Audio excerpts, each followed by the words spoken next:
Hello everyone, আমার নতুন YouTube চ্যানেলে তোমাদেরকে স্বাগত। আমাকে অনেক স্টুডেন্ট বারবার একটা প্রশ্ন করে যে আসামে মাদ্রাসা এডুকেশান বন্ধ হয়ে গেছে, এটা কি হয়? কারণ সংবিধানের 30 নম্বর ধারায় তো বলা আছে যারা মাইনরিটি তারা তাদের মতো করে এডুকেশনাল ইনস্টিটিউশন তৈরি করতে পারে এবং সেটা পরিচালনা করতে পারে। তাহলে কিন্তু তোমাদেরকে পুরো ব্যাপারটা জানতে হবে। ফার্স্ট অফ অল, আর্টিকেল 30-এ মাইনরিটিরা তাদের মতো করে এডুকেশনাল ইনস্টিটিউশন তৈরি করতে পারে, সেটাকে তারা তাদের মতো করে পরিচালনা করতে পারে, কিন্তু সেই ক্ষেত্রে তারা সরকারের থেকে কোনো ফান্ডিং দেবে না। নিজেদের টাকায় তারা এডুকেশনাল ইনস্টিটিউশন তৈরি করতে পারে এবং সেটা পরিচালনা করতে পারে তাদের ল্যাঙ্গুয়েজকে, তাদের স্ক্রিপ্টকে এবং তাদের যে কালচার সেটাকে তারা প্রমোট করতে পারে।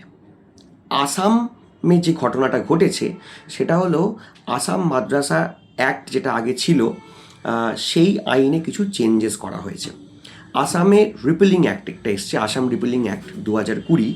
সেখানে বলা হয়েছে যে গভর্নমেন্ট যে সমস্ত মাদ্রাসাকে ফান্ড করে সেই ফান্ডিং করা যে মাদ্রাসাগুলো সেগুলোকে নর্মাল স্কুলে ট্রান্সফার করা হবে, মানে সেকুলার ইনস্টিটিউশনে ট্রান্সফার করা হবে।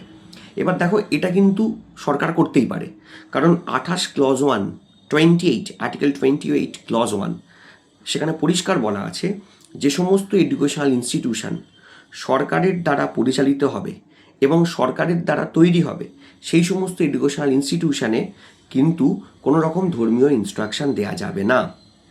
তাহলে যদি কোনো মাদ্রাসা সরকারের দ্বারা ফান্ডেড হয়, সরকারের দ্বারা পরিচালনা হয়, তাহলে সরকার বলতেই পারে যে সেখানে কোনো এডুকেশনাল ইনস্টিটিউশন দেওয়া যাবে না। সেটাকে কাজে লাগিয়েই আগের যে মাদ্রাসা অ্যাক্ট ছিল আসামে, সেই আইনটাকে চেঞ্জ করা হয়েছে, করে বলা হয়েছে আসাম রিপিলিং অ্যাক্ট 2020, যেখানে বলা হচ্ছে যে আসামে গভর্নমেন্ট ফান্ডেড আর কোনো মাদ্রাসা থাকবে না এবং সেগুলোকে নর্মাল স্কুলে ট্রান্সফার করে দেওয়া হয়েছে। কিন্তু যদি মুসলিম কমিউনিটি তারা ঠিক করে তারা নিজেদের টাকায় সংবিধানের 30 নম্বর ধারা অনুযায়ী নিজেরা মাদ্রাসা তৈরি করবে এবং নিজেদের টাকায় সেই মাদ্রাসাকে পরিচালনা করবে, যেটাকে কাওয়ামি মাদ্রাসা বলে, সেটা কিন্তু আসামে এখনও অপারেট করছে। কারণ সংবিধানের 30 নম্বর ধারা সেই অধিকার দিয়েছে মাইনরিটিদেরকে, তারা তাদের মতো করে এডুকেশনাল ইনস্টিটিউশন তৈরি করতে পারে এবং সেটাকে পরিচালনা করতে পারে। তাহলে সেখানে তো আসাম সরকারের কিছু করার নেই, সেটা তো চলবেই। কিন্তু সরকারি ফান্ডিং যে সমস্ত মাদ্রাসা সেগুলোকে শুধুমাত্র কিন্তু ব্যান করা হয়েছে। তাই দুটোর মধ্যে কিন্তু পার্থক্য আছে। যারা এটা বলছে যে আসামে সমস্ত মাদ্রাসা ব্যান করে দেওয়া হয়েছে, সেটা কিন্তু ইনকারেক্ট ইনফরমেশন। সমস্ত মাদ্রাসা কোনো ব্যান করা যায় না, কারণ আর্টিকেল 30ই মাইনরিটিদেরকে ক্ষমতা দিয়েছে তাদের ল্যাঙ্গুয়েজকে, স্ক্রিপ্টকে এবং কালচারকে মাথায় রেখে যাতে তারা সেটা প্রমোট করতে পারে। তাই তারা নিজেদের মতো করে এডুকেশন ইনস্টিটিউশন তৈরি করতে পারে, সেটাকে পরিচালনা করতে পারে এবং সেখানে কিন্তু সরকারি ফান্ডিং থাকার কোনো কথা নয়। তাই সরকারি ফান্ডেড মাদ্রাসা বন্ধ হয়ে গেলেও এবং সেটাও সংবিধান অনুযায়ী হয়েছে।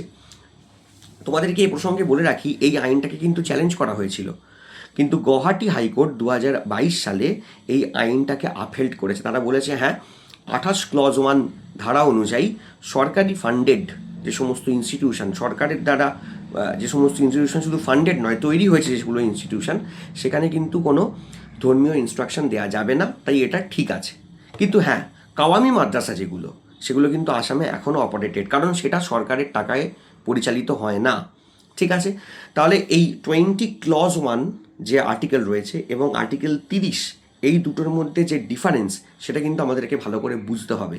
এবং আসামের এই যে ঘটনাটা, সেটা কিন্তু এই দুটো আর্টিকেলের মধ্যে যে পার্থক্যটা সেটাও আমাদের কাছে ক্লিয়ার করে দিচ্ছে।